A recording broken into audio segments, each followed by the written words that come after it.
Hello दोस्तों, स्वागत है आप सभी का science circle classes YouTube channel पे। दोस्तों आज से हम आप लोग के लिए हिस्ट्री का यानी शुरू से बेसिक से लेकर दोस्तों अंतिम लेवल तक यानी जीरो से हीरो लेवल तक का है ना हिस्ट्री का क्लास का आप लोग का आरंभ हो चुका है ना। दोस्तों आप लोग को ये वीडियो शुरू से अंत तक यानी हिस्ट्री का जीरो से लेकर के अंत तक आप लोग को क्लास दिया जाएगा है ना। मतलब स्टेप बाय स्टेप में सब क्लास दिया जाएगा हिस्ट्री का है ना। तो सबसे पहले आप लोग जो है ना, अगर आप लोग इस चैनल पर नए आए हैं तो इस चैनल को सब्सक्राइब कर लीजिएगा है ना।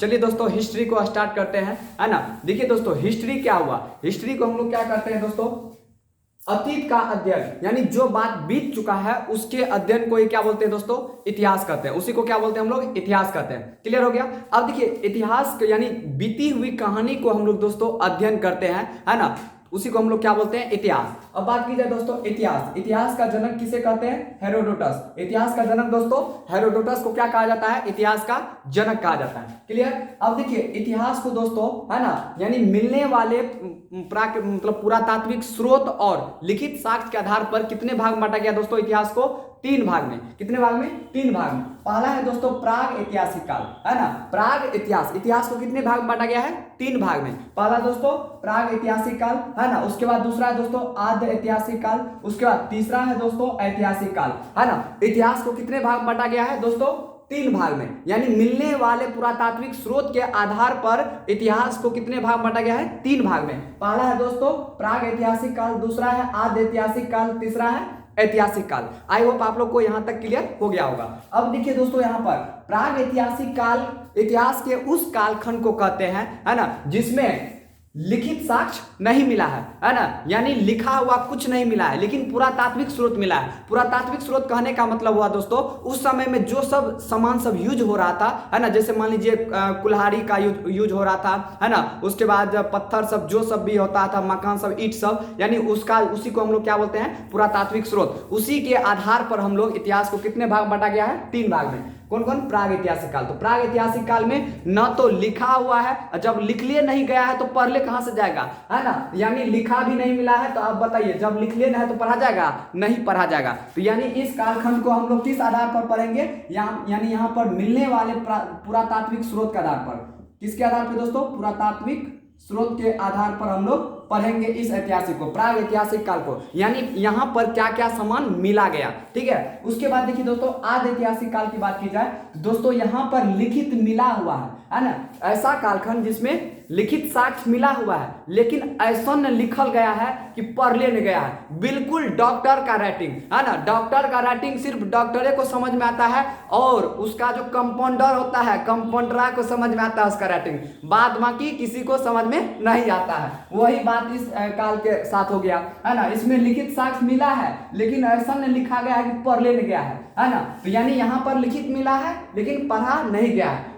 फिर भी इसको हम लोग किस आधार पर पढ़ेंगे, तो पुरातात्विक स्रोत के आधार पर पढ़ेंगे, बिल्कुल। और दोस्तों यहाँ पर है ऐतिहासिक काल। ऐतिहासिक काल है ना, इसमें दोस्तों लिखा भी गया है, ऐसा लिखा गया है कि उसको अच्छा से हम लोग पढ़ सकते हैं, यानी पढ़ा भी गया है ना, लिखा भी गया है और दोस्तों पढ़ा भी गया है। तो आई होप आप लोग को क्लियर हो गया होगा। फिर से देख लीजिए प्राग ऐतिहासिक काल इतिहास के उस कालखंड को कहते हैं जहां पर कोई भी चीज लिखा हुआ नहीं है, और जब लिखले नहीं गया है तो पढ़ ले कहां से जाएगा, नहीं। तो यहाँ पर न लिखित साक्ष्य मिला है न पढ़ा गया है, बिल्कुल। अब देखिए आद्य ऐतिहासिक काल में लिखा गया है लेकिन पढ़ा नहीं गया है ना। उसके बाद दोस्तों ऐतिहासिक काल में लिखा गया है, पढ़ लो गया है। अब एक चीज बताइए यहाँ पर जो पुरातात्विक स्रोत मिला है इसमें प्रमुख था दोस्तों, इसमें था पत्थर। प्राग ऐतिहासिक काल में क्या मिला था दोस्तों, पत्थर। अब पत्थर को हम लोग क्या बोलते हैं, पाषाण। इसीलिए दोस्तों प्राग ऐतिहासिक काल को हम लोग क्या बोलते हैं, पाषाण काल भी बोलते हैं। क्या बोलते हैं, स्टोन एज भी बोला जाता है। प्राग ऐतिहासिक काल को दोस्तों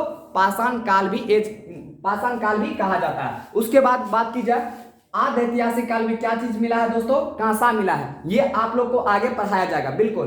तो इस काल में क्या मिला है, कांसा मिला है। इसीलिए आद्य ऐतिहासिक काल को क्या बोलते हैं, कांस्य युगीन काल भी कहते हैं है ना, कांस्य युगीन काल। क्लियर। अब ऐतिहासिक काल में क्या चीज का साक्ष्य मिला है दोस्तों, लोहा का। क्या चीज का, लोहा का। इसीलिए इस काल को क्या बोलते हैं, लोह युगीन काल बोलते हैं। आई होप आप लोग को यहां तक क्लियर हो गया होगा। अब आगे चलिए, क्लियर।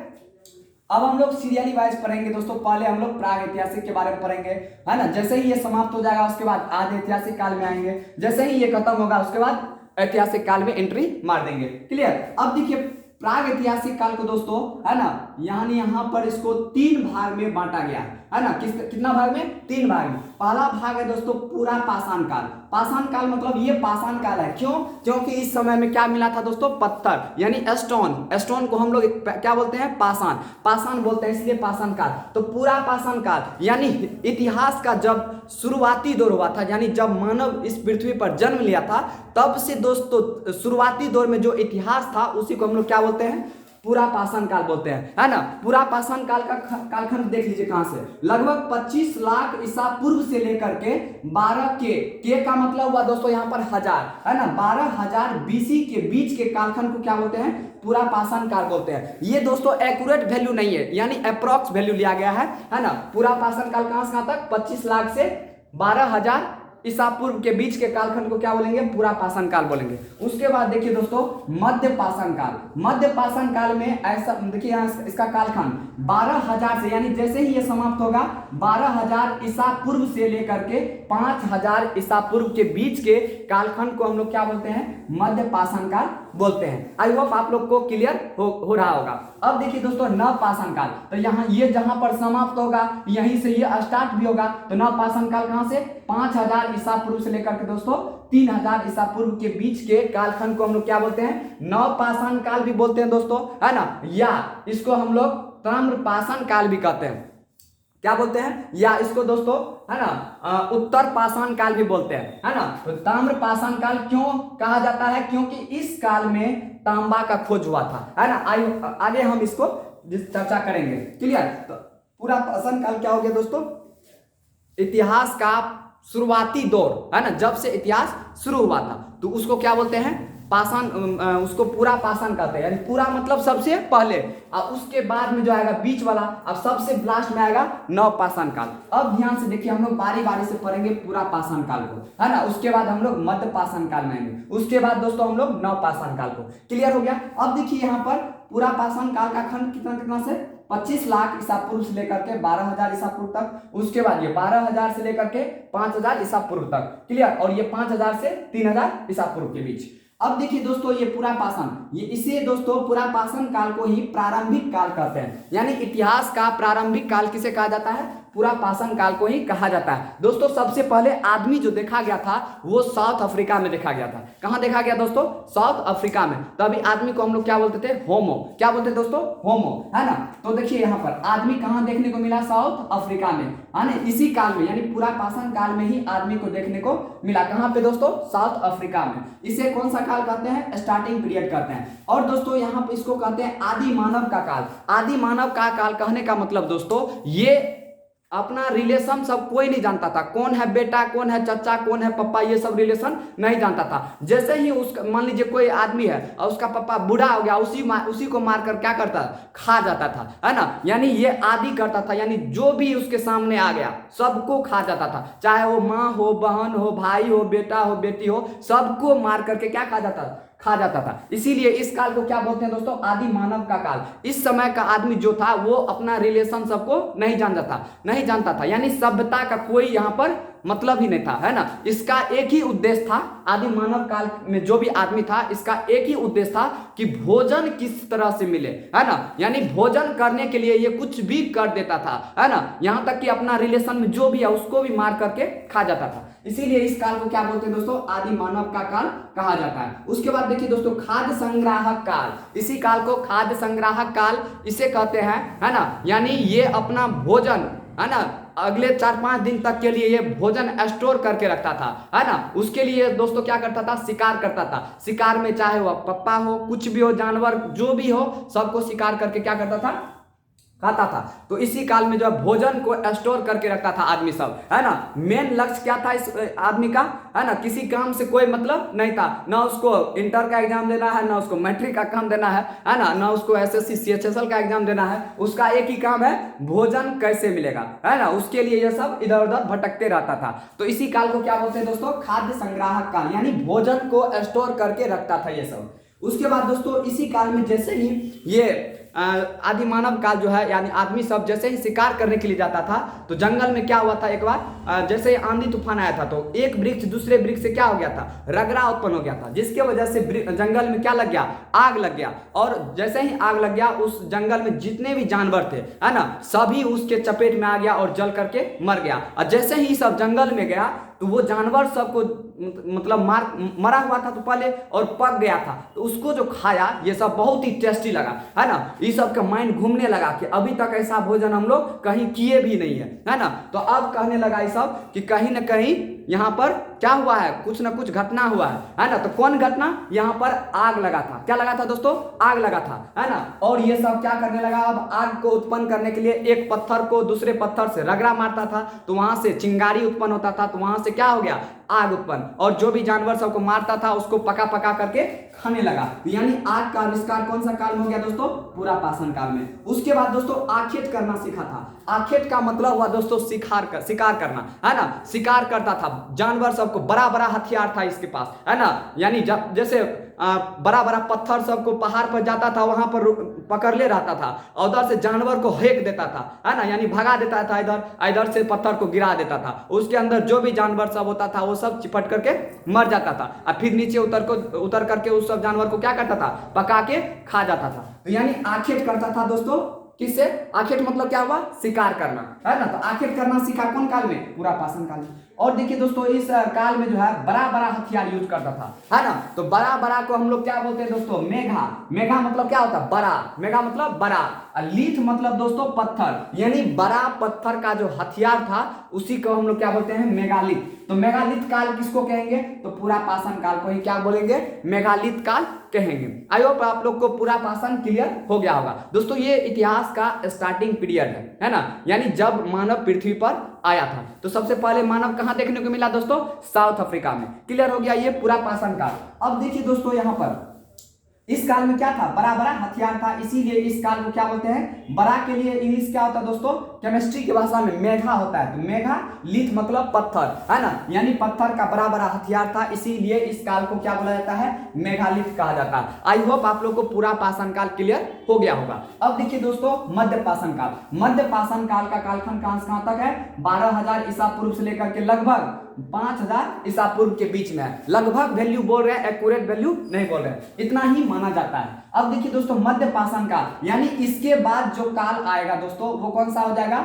मध्यपाषाण काल हो जाएगा। इसमें देखिए दोस्तों क्या हुआ, इसमें दोस्तों पशुपालन जो है आदमी सब शुरू कर दिया था, यानी वो मतलब अस्थायी रूप से पशुपालन नहीं कर रहा था, यानी शुरू किया था, स्टार्ट किया था।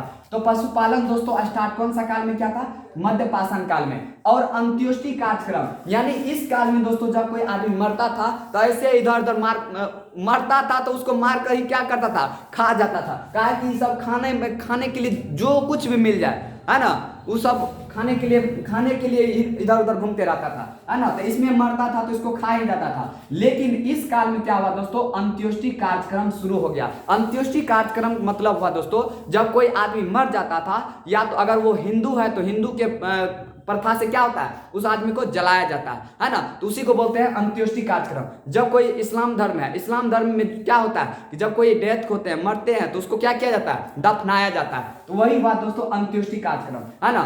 इसी तरह से दोस्तों अंत्योष्टि कार्यक्रम कौन सा काल में स्टार्ट हो गया, मध्यपाषाण काल में अंत्योष्टि कार्यक्रम स्टार्ट हो गया। उसके बाद दोस्तों अब देखिए जैसे समय बीतेगा, पहले क्या था, बड़ा बड़ा हथियार था, इतना बड़ा बड़ा बंदूक था, पुलिस सब के हाथ में देखिएगा इतना बड़ा बड़ा बंदूक था। लेकिन अब क्या हुआ, जैसे ही समय बीतते गया दोस्तों हथियार का साइज भी क्या हुआ, धीरे धीरे छोटा होते गया, है ना। तो अब बताइए जो हथियार में जितना बड़ा हथियार इस काल में यूज होता होगा उतना ही बड़ा इस काल में होता होगा नहीं, क्योंकि समय के साथ क्या हुआ, सब कुछ छोटा होते जा रहा है ना। पहले दोस्तों जीन्स सब पहनते थे, पूरा इधर यहाँ से पहनते थे, पूरा फुल पहनते थे, है ना। अब देखते हैं जीन्स का साइज जो छोटा होने लगा। कभी ऐसा समय आएगा कि जीन्स पीछा में जाए रस्सी में लटकले रहेगा, है ना, और उसको लेके जाएगा, है ना। तो ये दोस्तों यहाँ पर हथियार बड़ा था, इसलिए इस काल को मेगालिथ कहते हैं। और इसमें दोस्तों क्या हुआ, इसका हथियार का साइज क्या हुआ, धीरे धीरे समय के अनुसार क्या होता है, छोटा हो जाता है। इसलिए इसका हथियार क्या हो जाएगा, छोटा हथियार यूज करता था जानवर सबको मारने के लिए, आखेट करने के लिए। इसलिए दोस्तों छोटा के लिए सम केमिस्ट्री के भाषा में क्या बोलते हैं? माइक्रो। क्या बोलते हैं दोस्तों? माइक्रो। हथियार है पत्थर का ही बनेगा, काहे कि ये पाषाण काल ही है तो पत्थर है, तो पत्थर का क्या होता है केमिस्ट्री में? लिथ। तो इसीलिए इस काल को क्या बोलते हैं दोस्तों? माइक्रो लिथ का काल कहा जाता है। आई होप आप लोग को यहाँ तक क्लियर हो गया होगा। अब देखिए दोस्तों, पत्थर की कुल्हाड़ी है ना, पत्थर की कुल्हाड़ी जो है बनाया था कौन सा काल में? मध्य पाषाण काल में ही बनाया गया था, है ना। पत्थर की कुल्हाड़ी कहाँ कौन सा काल में बनाया गया दोस्तों? मध्य पाषाण काल में ही बनाया गया। क्लियर हो गया। अब देखिए दोस्तों, इसके बाद बच गया है नवपाषाण काल, है ना। नवपाषाण काल तो इसका जो है दोस्तों आगे मतलब नेक्स्ट वीडियो में हम लेके आएंगे आप लोग के लिए नवपाषाण काल, स्पेशल नवपाषाण काल। उसके बाद ये प्राग ऐतिहासिक काल क्या होगा? समाप्त हो जाएगा। उसके बाद दोस्तों हम लोग आएंगे आदि ऐतिहासिक काल में। आई होप दोस्तों यहाँ तक आप लोग को क्लियर हो गया होगा, है ना। मुझे उम्मीद है कि आप लोग को ये वीडियो अच्छा लगेगा, है ना। तो आप लोग इस वीडियो को लाइक कर दीजिएगा और ज्यादा से ज्यादा शेयर कर दीजिएगा सभी आदमी, है ना। चलिए दोस्तों, आप लोग से मिलते हैं नेक्स्ट वीडियो में। बहुत बहुत धन्यवाद, है ना। चलिए।